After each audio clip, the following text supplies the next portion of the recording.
we're gonna all evolve till we die, right? It's just in my opinion. So, am I a perfect human? Am I healed? And yeah, I don't deal with fatigue anymore and I don't deal with all these things. No, because that's the lesson, right? Is I had Dr. Josh Axe before he became my client, he warned me. You warned me. Different angels that I call them on earth, they lovingly spoke wisdom, slow down, your adrenals are burning out, if you're not careful, disease can come. And did I listen? Nope. I just kept plowing through. Is that Welcome control? to the Coach MD podcast. I'm Dr. Charles Glassman, bringing you 3 decades of experience as a physician and a coach. Join us as we navigate the maze of medical advice with real-life stories, empowering you to take charge of your health. In our That Happens segment, guests share transformative experiences, reminding us that we're all human and not just patients. So get ready for a journey into healthcare reimagined, where empowerment and discovery pave the way.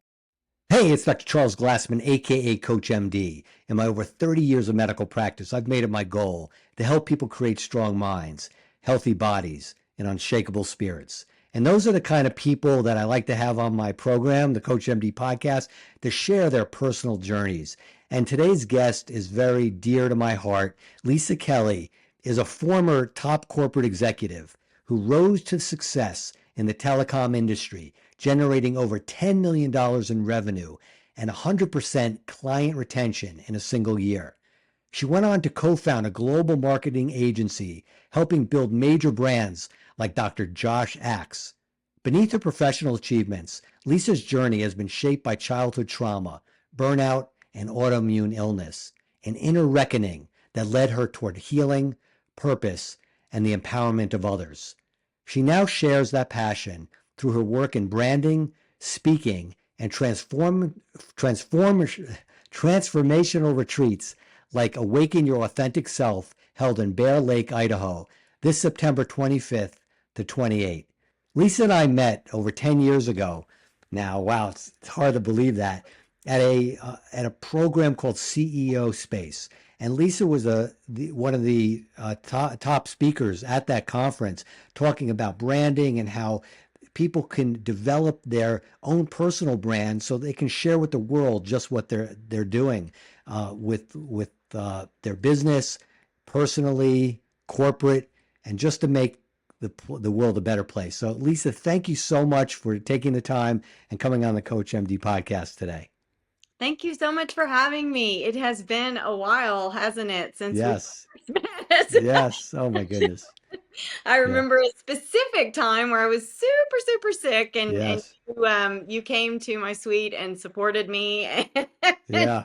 And I It- do recall you saying, most importantly, my doctor's advice is you need to slow down. right. Yeah. You You know, did it's give me a prescription for my sinus infection, and yet you also Coach MD'd me and said, yes. I think you need to slow down a little bit.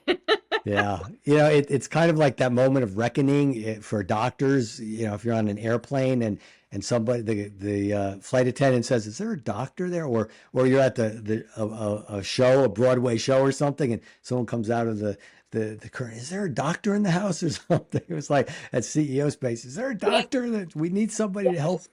You know, yes, one of much. our Yeah, speakers. was Yeah. definitely God's way of telling me, slow down, because I think I stayed in that bed the entire conference that time. Yeah. So Yeah. yeah. Yeah, well, you're definitely one of the signature speakers, and I learned a lot at that conference. Before you, or you're probably getting sick before I listened to you.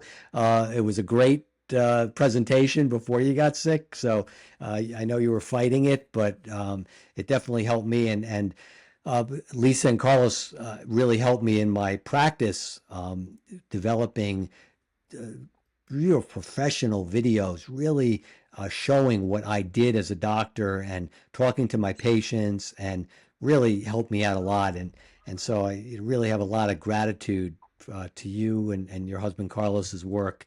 You know, even though we live far away, don't communicate that often. We did a podcast together last year, but I still, you're, you know, always front of my mind, deep in my heart, and really appreciate all Yeah. that you do. So Same thank you. here. Same here. Yeah. We still have the bread box from our wedding. I told you Yeah. that last time. I Yeah. think of you every day when I open my bread box from you and your wife. Wow, that's beautiful. Love it. Yeah. So, so I want to talk to you today. You got a lot going on. You've been through a lot, and maybe you could bring my audience up to speed about what you've gone through and where you are now. I know it's a big open-ended question, but I'll let you start where you see So fit. I'll do the cliff notes. I'll talk fast.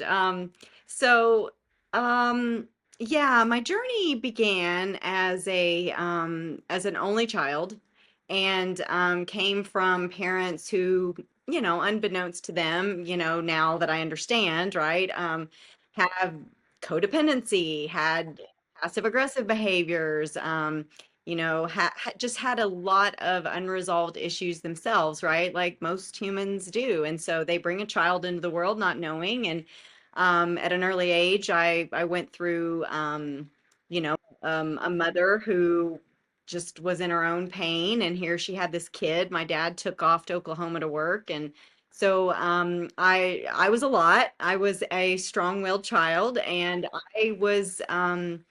there was just a lot of anger, right, for both of us, and so that just showed up in a lot of different ways, and so my early childhood was pretty traumatic because that experience wasn't good for her or me. So there was a lot of me getting in trouble and getting whippings and getting yelled at a lot. And then, early in my childhood, my dad, I was had sprayed like DEET. He used a lot of that Roundup stuff, and not to mention when I was really really young, we used to be on an airstrip. My dad was a pilot, like just for leisure.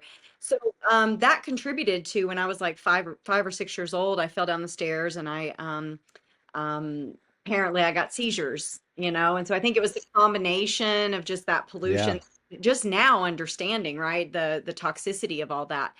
And so they put me on phenobarbital, so I kind of slept through my childhood a lot. Mm-hmm. 6 to 15, I was on I don't have to tell you as a doctor, that's a really hard barbiturate. Yes.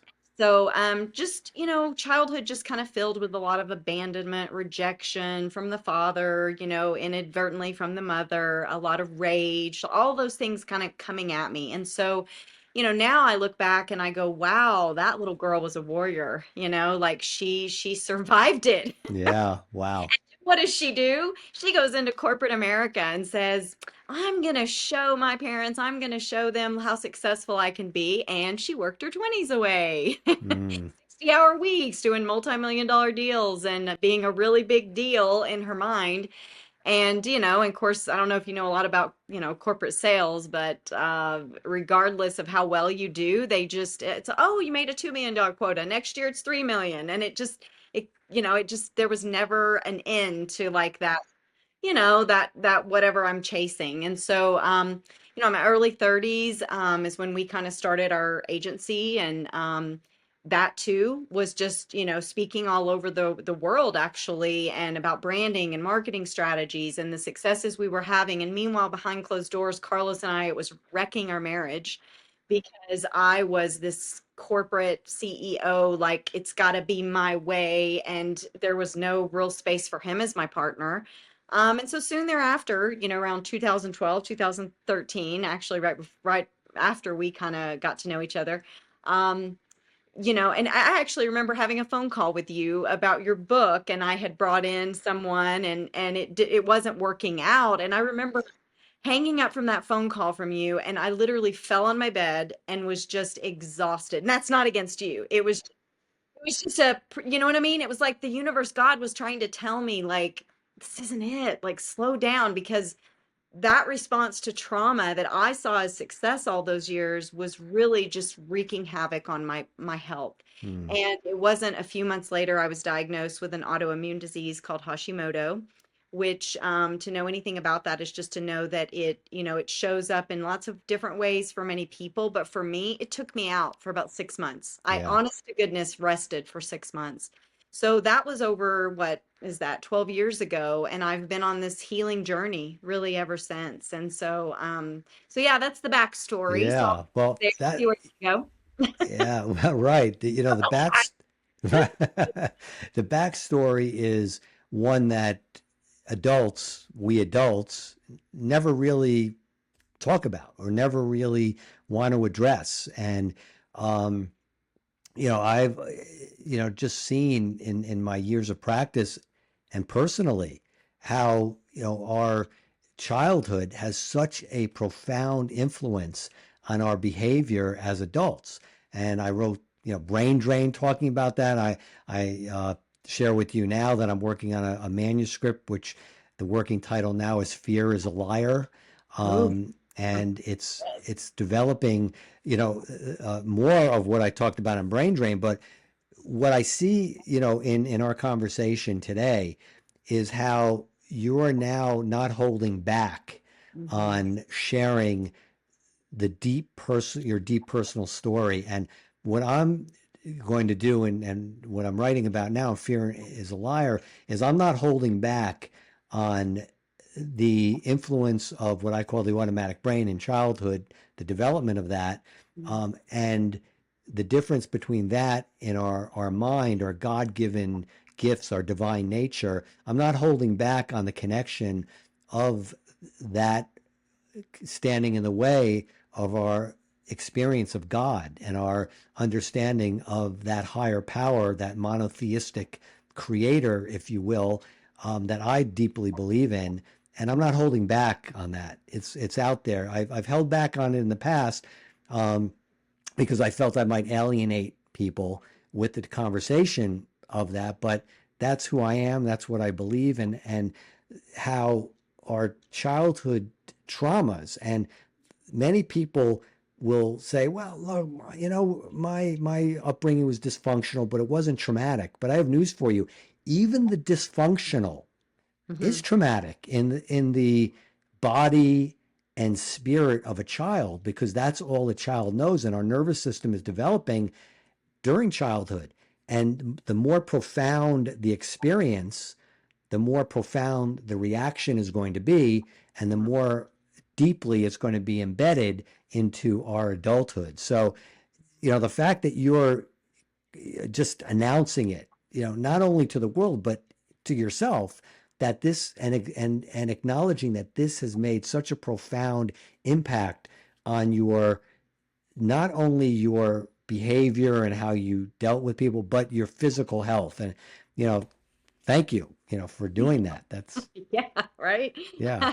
I think it's Eckhart Tolle that says, I hope I'm not misquoting him. I think I've got Yeah, the I right could paraphrase. It's okay. that he said, if and another, teacher that I introduced you to her, Karen Hoyos, and I think she got this from Eckhart Tolle, that his logic of, if just 3% of our civilization could live their life's purpose and could figure out like what are my gifts to give this world, right? Mm, So that we can live in a more peaceful, harmonic type of space, then we would have world peace. If mm. 3%, just 3% of us could do that. So, I thank you for saying that and for seeing that, because I do believe that, and I remember years ago when I first heard, like, when you put out angry vibration or like, angry words, even if it's to your spouse or to someone you're mad at, like that frequency is affecting our collective consciousness. And I used to think, woo woo, Yeah. and yet now I'm like, that makes sense, that Yes. makes a lot of sense. And so, one thing I would say back to kind of what you were just saying is, I 100% agree. Like, I have been this mask of a woman of like in my masculine energy and this corporate executive. And interestingly enough, over my career, I mean, I've consulted with thousands of entrepreneurs. And interestingly enough, as I was about to say, I've worked with a lot of men. I think, like, you've resonated with me. There's a lot of men that, and it's probably because I'm coming with my masculine energy, yet I'm a woman. And so I don't know, it just works, right? When I do consulting and stuff. And so, what I would say though is I am learning in this stage of my life to to let go. And the word that just keeps coming to me is surrender. Mm, Just surrender to the fact that, you know, I have lived in that state of being for so long because it was on my way of survival. And, stepping in, like, you can't see, but I'm wearing a skirt. Like, yeah, I mean, this sounds so silly, but it's like I'm in Yes. feminine energy. Like I used to wear Mm, pantsuits and whatever. And so just learning, and I actually just did a beautiful meditation. I'm doing something right now where I'm getting certification on a program called Chakra Dance, which is, it's backed by Forbes magazine and Deepak Chopra and different people. So it's kind of well known. It's been around for 25 years, but isn't it interesting how we find things when we're ready to find them? absolutely. And so I was actually just dancing the crown chakra and learning just in that energy flow, and all that was coming to me was just feminine energy. Like, how can my feminine energy? And it was just so clear to me how I've not had that luxury because I've been in escape trauma survival, just from childhood to now I'm 51. So, yeah, so just to kind of bring in the retreat, like my heart's desire is to be a warning to other women that maybe are where I was when this started happening, 35, 30, where they don't burn out their adrenals. They don't Mm, work their way into an autoimmune disease. Like, and I just, the more women I talk to, I find out that, you know, I think as women, we, especially my generation and before, that we either operate in two modes, right? It's either we're just taught to just kind of whatever comes at us, you just smile and say, okay, okay, right? Well, that's not okay because we're not being right. self, and we're shoving that stuff down, and eventually it's going to come out. Is it going to come out as cancer? Is it going to come out as an autoimmune? Is it going to come out with the datelines that we see where she finally, or the snapped where she finally Right. snaps? Right. Yeah. or, or the other way that I have found, and this has been my own journey, is in trying to find our voice where we go, that doesn't feel good to me, right?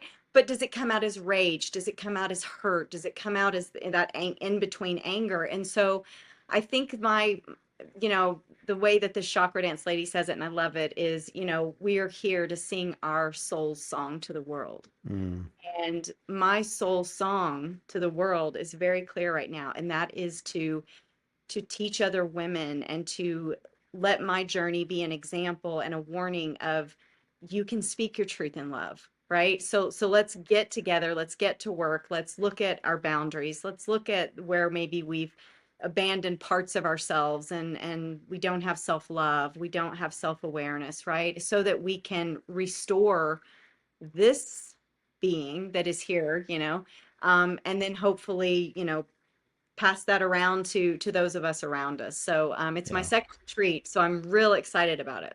Yeah.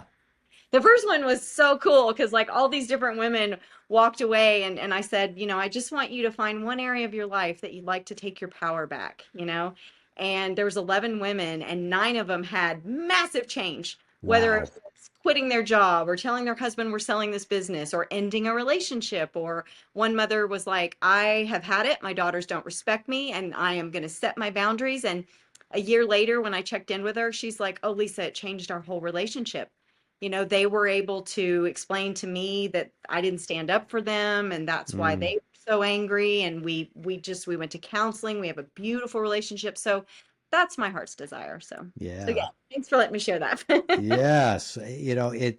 It's interesting because we all, many of us, and especially, I'm sure the women on your retreat, yourself, myself, we identify, we kind of have an identity. We start on in life as children, and you kind of grow in that, you get familiar with that identity, and you kind of, and then all of a sudden, things change in the adult world, and you have to, but you're always referencing back to that stored data.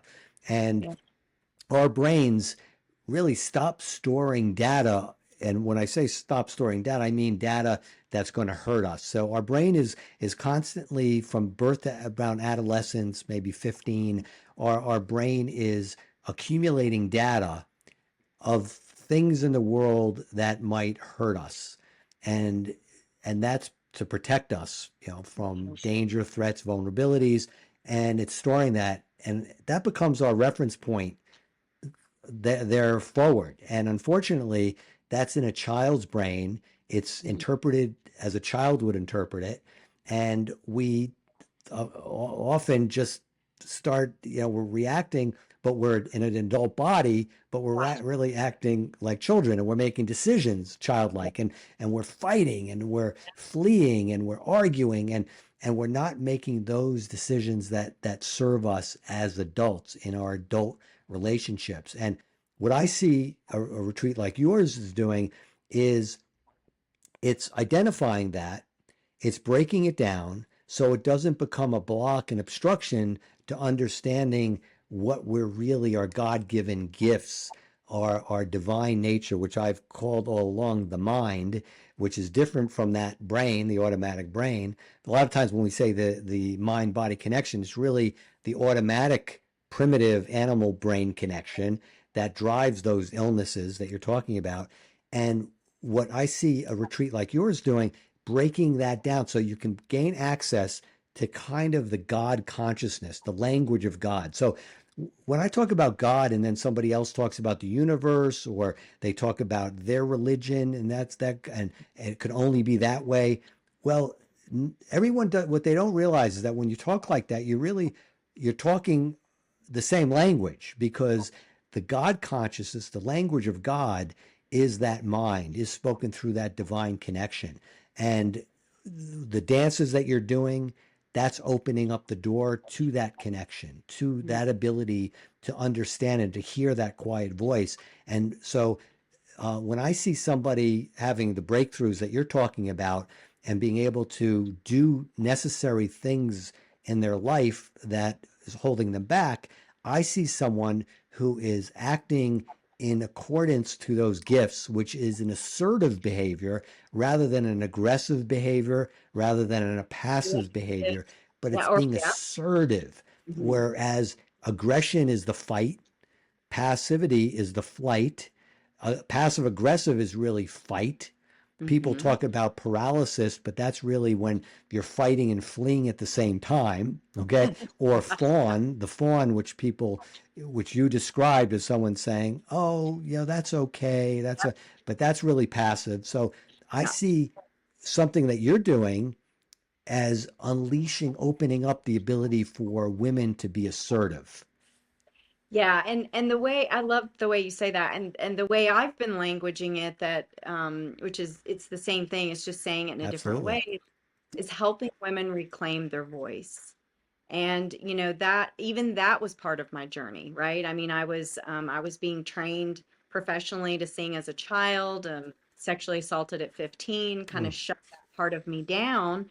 And I have spent the rest of my adult life really finding how to reclaim that voice, literally and figuratively. I had cysts on my thyroid, right? Which this is our throat chakra. This is the energy of our power, of how we speak our song of our soul to the world, right? How we speak it, we sing it, we express it. And there are so many women I found that over 40, over 45, which is probably going to be my demographic of women that I'm expecting to come to this retreat, because at that point you've had enough life to kind of have some skin on the knees behind you, right? At Yep. that, though, there are some younger ladies that have experienced that in their late 30s. So what I would say is, like, it's helping women identify that, and then hopefully after the retreat, because I find in this world of healing, there's what I call wounded healers, right? That are, you go in and you go to someone, you might get Reiki, and then you find out their energy's not so good themselves, and you're like, oh no, right? And so Right. I caution people and I say, look, when you start moving into this world of kind of experiencing deeper things and working with practitioners and different people, you want to find responsible people that you look at and you go, yeah, they walk the talk, and their energy doesn't feel icky. So I would say, and also the responsibility of making sure that after they have this hopefully beautiful experience, where it is not like a it's not a yoga like zen out retreat. Like, we're going to do some work, you're going to cry, you're going to laugh, Mm. you're going to cry. And so the way I support that after is, I am a certified master coach, and being able to help them create that vision for their life. And if they need support in like group coaching to move forward and have that support, because those are the things I did. I believe, like, we don't ask of others what we haven't done ourselves. That also translates in money, right? They say sometimes you can't really ask people for an amount of money that you haven't lost before, right? It's just Mm, vibration. It's out of integrity. So yeah, that's kind of the fun part of it is just helping women. What lights me up is women taking back that power that they have misplaced or lost, where it looks like burnout. It even can look like a lot of just griping, right? Talking, to this friend about this friend and right. But what are we really doing? And I had this conversation with my mother yesterday and I was just like, she does all these things for people and she feels like they take advantage of her. And that happens in life, right? And yeah, yet, if we have healthy boundaries, that can't happen because we don't, you know what I'm saying? If we give an exchange, we give it freely and we don't expect anything in return. And if that's not coming back at us in a fun way, then we just stop doing it with that love person it. and move on to the next soul. Yeah, perfect. I Yeah. love that. I love it. If the energy feels icky, don't do it. I love it. One of my favorite quotes is, and I'm just going to paraphrase it. I'm not going to quote it directly, and it's kind of a debate who said it, but it's I avoid people who have found the truth, and I seek people, I am drawn to people who are seekers of the truth. Yeah. So when somebody like that, the Reiki, oh, I know this is it. You have this. I know this. I know, but it's those people who are seeking the truth Yeah. and who are lifelong seekers of the truth. Those are the people who I'm drawn to. Me too. Yeah. Because we're gonna all evolve till we die, right? It's Yeah. just in my opinion. And so, am I a perfect human? Am I healed and perfect on the, oh yeah, I don't deal with fatigue anymore and I don't deal with all these things. No, Right. because that's the lesson, right? Is I had Dr. Josh Axe before he became my client, he warned me. You warned me. Different angels that I call them on earth, they lovingly spoke wisdom, slow Yeah. down, your adrenals are burning out. If you're not careful, disease can come. And did I listen? Nope. I just kept plowing through as that control freak. Like I've Yeah. got to take care of it all. And that goes to your point about, a higher power, like, and finding that where we can, whatever that is for somebody. I mean, for me, it's Jesus, God, Holy Spirit, Mm-hmm. Trinity, right? Yeah. And more, right? Because Yeah. once you travel the world, you realize there's a lot more too. Yeah. and I've learned to just and it's a constant evolution, right? Of like you give it and then you take it back. You give, and that's our human nature, I think. Yeah. And yet I really feel like that's so important for people to have that. I can't imagine if you didn't have that, right? It's too much for us to carry alone. And even like talking about that frequency of abundance in our life and peace and tranquility, right? That comes with the battlefield of the mind and like you talk about in brain drain, like, and understanding the conversations that are going on and how to shut this down. And yes, thank you for sharing. And Yeah. Yeah. Yeah. so The healthy boundaries, as you said, it's like it. I mean, that takes away a lot of the stress. But what another thing you said, which is dear to my heart, because I it's one of my favorite and most popular memes, is giving without expectation leads to receiving without limitation. And when it's and the reason why that happens is because if you're giving, and I'll use an example. So giving without expectation means that doesn't mean they're giving to charity and saying that, because a lot of the especially in the Judeo-Christian tradition is if you give 10% of if you tithe 10% of your income, you're going to get back rewards beyond, I forgot what the quote is, whatever. That's Judeo-Christian. And I'm not talking about that. What I'm talking about, if you have a family member and that family member comes to you and says, look, I'm really struggling. I need some money right now. The healthy boundary would be you say, okay, look, and if you have the money to give, it would say, look, here's whatever, $100, $1,000, whatever it is. I hope this helps you, but this is the only time I can help you. Or and don't expect to be paid back. Even if they say, "Oh, I'm definitely going to pay you back," don't expect it. Don't hold it against them. Donate. You give without expectation. It takes a lot of the stress, and that's the healthy boundary. Or you could give it twice, whatever. But there has to be a limit to it. Yeah. It can't be ongoing. And I've had that experience in my life, in our family, and and I haven't stood on ceremony. It's given, and that's it. Yeah. Shut off. You have. No, I don't shut them off. I mean, shut Yeah. off the thinking about it. It's given. Don't expect it back. If I get it back, great.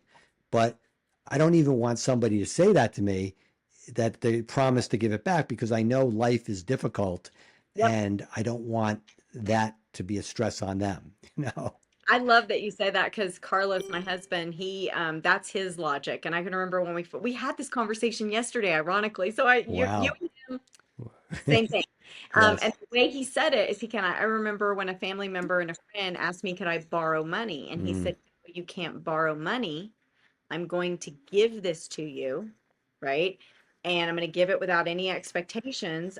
I do want you to pay me back. That would be nice." And he said, though I'm freely giving it with a caveat. The caveat is I'll loan you this money. And in the future, if you were to need help again and you come to me, just know if you've not paid me back, I'm not going to extend that again. That's his perfect boundary. boundary. A little different. And yet I was like, that's so great, and one of his siblings, they never ask him for money again. Yeah. So I guess the point is it's just, yeah, you have to set healthy boundaries. And that's I had to take, how in life, I guess all religions talk about this, but there's the easy road, and then there's the hard road. Well, I took the hard road most Yeah. of my life. It's like I wouldn't just take people's word for it. I couldn't just take doctors telling Right. warning me. I had to go, no, let's just see. And so, to come back around about the autoimmune thing is, for examples, one of the things that a gene that I turned on that now cannot be turned off, right? Is that autoimmune gene where, I used to love, I could live on wine and bread. That, I mean, honestly, and Sounds good to me. cheese, bread, like I Yeah. that's not an option I have anymore. Like for Yeah. the rest of my life, I have to eat gluten free. And, it's one of those things where, just to stay healthy and for my body and how I feel, because I get major inflammation if I preservatives or gluten and things like that. So that's a perfect example of saying to another woman, like, you want to keep eating bread the rest of your life? Like, you don't want this to kick on, right? Or you don't Right. want something worse to kick on. And so I think that that's kind of my heart's desire and my purpose now is to not do things hard, to accept the support from my faith and just, take a journey of more just trusting and not living life from a place of just I'm the only one in control, right? Because we aren't in control, even when we Yeah. think we are. Yeah. So I did. So, I definitely want to talk about, our bodies and the importance of a healthy body to give access to that inner voice, to that soul, to our divine, that our divine nature, that other voice that you listen to, rather than that childish, animalistic, automatic brain. And the body part of it is very important. I know in your retreat you do think about that, as far as the food you eat and some of the other things you do. If you could just talk about what that looks like, and what you do in the retreat to address that.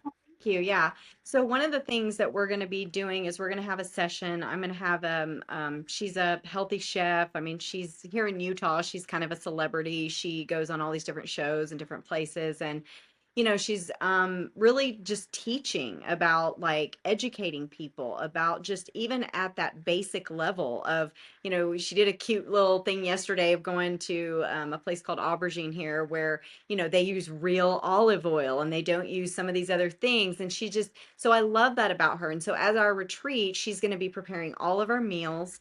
And I Nice. do believe, you know how our grandmothers used to pray over the food, right? Like there's something to knowing that you've got this beautiful heart that's preparing Mm, not just for the body, but just to consume. And I've experienced her at retreats before, a writer's retreat, and that's why I brought her into this one.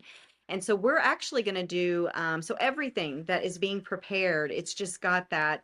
I mean, it's all gluten free, it's vegan, whatever we need it to be for people. And then we're going to do a session together, and I'm really going to do a neat little exercise or two to help these ladies, because I do believe that especially women, right, that we have such a symbiotic relationship with our bodies, and the way that we ridicule our bodies, and that even that relationship of I had to come to terms with, okay, I'm a 50-year-old woman, right? My body is not responding to building muscle and looking the way it did when I was 35. And that gets in our psyche, and even learning just to accept our bodies, to be grateful for our bodies, to thank it for supporting me all these years that I was forcing it to, you know what I mean? To just go, go, go, go, go without just loving it. And so there is going to be a lot of attention given at the retreat, about that and about that relationship that we have and how important it is that that become a different dialogue. yeah, that's great. A story comes back to me of a patient I had many years ago who was morbidly obese. I mean, I'm talking super morbidly obese, if you will, which would be a BMI of 45 or greater. So she was, I don't know, maybe 5'4" and probably 350 pounds. And she, when she was a teenager, was very thin and attractive in the symmetrical form. So as the generic Yeah. definition of attraction goes, she was symmetric. Okay, because there's Mhm. different ways to describe it. So she was symmetric and weighed much less, and she was sexually assaulted twice. After that, her trauma, the PTSD, which I talk about in my Fear is a Liar book, that I'm going to talk about, it gets imprinted as though that was an ongoing thing for many years. It's like a very strong set point. So the body, the brain will fight and flee. That's what it's designed for, danger. So anything that signals danger, it will fight and flee. So what it had her do to fight and flee that was deviating from her self and what she looked like. She had to escape that because if she was attractive to men, then she had to protect herself from what would happen. So she allowed herself, didn't allow her, she was programmed in a way to have that happen to her. And so, uh, without knowing that, she's totally living a life Right. totally controlled by her PTSD. And Yes. what you're talking about sounds a lot like that to different levels, different, it's all And that relative. that is one way it looks, and the way that it looked for me was right opposite. I thought I had to just be perfect. You know what I mean? Like I just, it's hard to explain, but it affected me differently. And it was almost like I think I internalized that, well, maybe if I, if I dressed different, or if I looked just so, for me, it was almost like the perfectionism side of it, where, Mm, instead of that, kind of abandoning your body, I almost took the level of like make my body a temple to a level that was very unhealthy, right? yeah. And I got my self-worth of how the opposite sex saw me. And I think that was my way of, oh, if a man said, "Oh, you look really pretty," or "You're a very elegant, well put together woman," that that was what I thought was the healing behind all of that, or you know what I Mm, mean? right. Yet and I married a man who, yes, he was appreciative that he thought I was an attractive woman. And, early on in our relationship, I would be like, why don't you make more comments about how pretty I am and how this I am? And he's like, well, I fell in love with your soul. And I'm just like, yeah, and Right. yet, you know what I mean? And now Yeah. I'm like, oh, that's so great. That's why I'm sure, you know what I mean? I was so called to him because he Yeah. saw the inner, You know, Yes. he appreciated my heart and my soul, not just this exterior. So Right. yeah, you're so right. It shows up so different from women. And yet I think the way the body image is for women can be a really good indicator of what's really going on with us. So That's a very good point. When you talk about that, it reminds me of the Seinfeld episode for the Seinfeld fans out there, where George is this woman who George is interested in, and it's a friend of for those Seinfeld of Elaine, and he's like a high school kid. Oh, you got to find out if she likes me, if she likes me, and so he's talking to her, and she says, "Yeah, yeah, I really like him because looks aren't really that important to me." And so she comes back and he goes, "Oh, what did she say? What did she say?" And she said, "Oh, she likes you. You mean she really likes me?" And says, "Yeah, yeah, yeah. She said looks aren't that important to her." Oh, yeah. What? yeah, Oh my God. so true, so true. Yeah. And what I'm learning in my journey is like movement. You know what I mean? It's just because I think all these years I've worked diligently in different modalities and like, tapping for my PTSD and doing all these different things that I've learned and acquired over the years that have helped me, right, in a lot of my PTSD and trauma. And what is really showing up for me now is how do I move it out of the body? Mm. And like the chakra dance, it's the music and the moves, and it's just it for me, and everyone's got their own thing, right? Yes. Yep. Kundalini yoga, some it's whatever. But I must say, when we're talking about the body, it is important that, yeah, you can do all this emotional, psychological, whatever work, and yet you still, the body, this better than anybody, so you can speak on this real quick. But Yeah. like the body holds that trauma. We are holding that trauma at a cellular level. And I have a theory. I don't have any proof of it. I'm Hmm. nowhere, shape, or form a doctor. And yet everybody, I've met hundreds of people in my lifetime that have autoimmune. Hmm. I've yet to meet one that didn't come from trauma. Hmm. And my belief is it's regardless what you call it, is it lupus, is it Crohn's, is it Hashimoto? I do believe it is the body's way of getting to a point in life where it says, I can't hold your nervous system together any longer, okay? like some things are going to start breaking down because we spend our childhood just in that constant heightened state of the nervous system and not being able to calm that, not knowing about the vagus nerve, not Hmm. knowing how to just be in that calmer state. And so I think it's a wake up call for a lot of people. So Yeah. my Well, theory. yeah, that's a great insight. And the way I look at it with my automatic brain theory, because it really is a theory, is that one of the biggest triggers. There are three major triggers that I know: the one up, what I call the one up trigger, the unfamiliar trigger, and the loss of love trigger. And the unfamiliar, our bodies will, our bodies and brains will fight and flee the unfamiliar, the unknown, the unexpected, because that's what we do. That's automatic reflex. That's what animals do. They will avoid, they will fight and flee that which is unknown. And so our bodies will become very familiar, and the actual cells in our body, the extracellular matrix that they bathe in is it becomes familiar. That's why obesity is so hard to break and people to lose weight, is because our fat cells become it's familiar. Everything around them is familiar.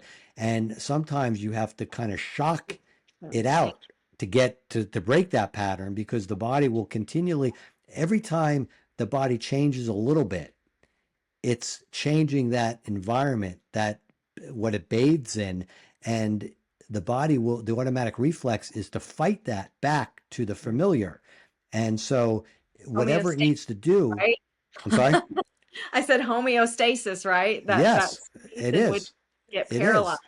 It's Hmm. exactly. And it becomes very familiar. The body will do whatever it takes by whatever means necessary to fight and flee the unfamiliar. So as the if somebody tries to break away from their familiar patterns, the body will fight it. And that could be the reason why it turns on itself, because it's trying to get back. That's what autoimmune is, right? It's Yes, the body exactly. So what itself. you're describing is Yeah. exactly what I've observed over my years in medicine Mhm. and the consulting I do, and that's what I see. People will kick and scream and dig their heels in and try to deny it and say, no, it's physical. It's physical. It has nothing to do with my trauma, but it's a vicious circle, what I call the fear cycle. So it will happen that the unfamiliar, and that's why it's so hard to break habits, and that's why the body internally kind of reverts back to a sick state, Yeah. because that's the familiar. That's my theory. I'm not saying I know it, Yeah. but this is We what have I've our theory. observed Yeah. intuitively. That's what I feel is happening. Well, and there's a lot of women that I think are being drawn to me that have been in narcissistic relationships, and that in itself can really do some damage. And Mm, a lot of times it happens in childhood, and then they pick partners that are like that, whether or not that narcissism is like they were shot out of the womb as a narcissist, or behaviors that look like narcissism just because they came from a really traumatic childhood. And those are things that just I keep interfacing with, right? And these women that are just they're needing to heal, they're needing a safe space. And so that's kind of what I'm hoping to do at this retreat is carve out 3.5 days where all of us can get together. It's going to be less than 14 women, and really just have that safe space where we can just let our guard down, we can breathe again, we can reconnect with ourselves. We can really kind of do some sessions where we go inward and we look at like, where am I, right? And how do I feel? And what do I want my next 20, 30 years to look like? And then start putting some things into place to really solidify those things so that my hope is that they walk away, reclaiming one area of their life where they felt like they lost power and regain it. Though the big hope is that they will walk away with new perspectives of how am I showing up for myself in this life, and am I self-loving? Do I have healthy boundaries? And I want them to at least walk away and go, you know what? I now have tools that I can start this journey. You know what I mean? Or I can put yeah. in my toolkit to keep going on this journey so that they don't end up in burnout and fatigue. And if they're already there, that hopefully we can move them out of that. So I would say it's not for everybody. Yeah. You're either one time I did a sweat lodge with a beautiful Lakota tribe woman, and it's not like some of these you hear, where it's sexy and oh yeah, we're going here. And oh no, no. Like I remember when she asked me to come and she's like, you'll know. It's a yes or it's a no. And I was like, right now it's a no. You know what I mean? And though when I was ready, and I was ready to go through that process. So that's kind of what I'll say is, people, it's I'm either their jam or I'm not going to be their jam right now. I love it. I love it. And Lisa, it's great because I can see this retreat, and your background as a coach and taking women in an actionable way. And so this is not just a woo-woo retreat. It's something that there's woo-woo, if you want to say woo-woo, but that means having people get in touch with their divine Yeah. self, their soul, uh, which when you do that can turn into real meaningful, sustainable action. And I love that. Sounds like where you're going. Yeah, for sure, for sure. And I'm coming to the East Coast hopefully next year. So if I do, Beautiful. I know I'm going to be calling you up and wanting to pull you in for something. Okay, cool.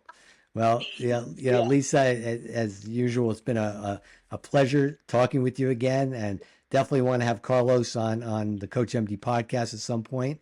I'd love to do that, and great luck, with the retreat. I will, Thank be the links will be in the description on all the platforms that this will broadcast on, and I'll do whatever I can to really bring it to that one or two women who will really benefit from meeting you and going through the retreat and coming out a different person. I really look forward to you. sharing that.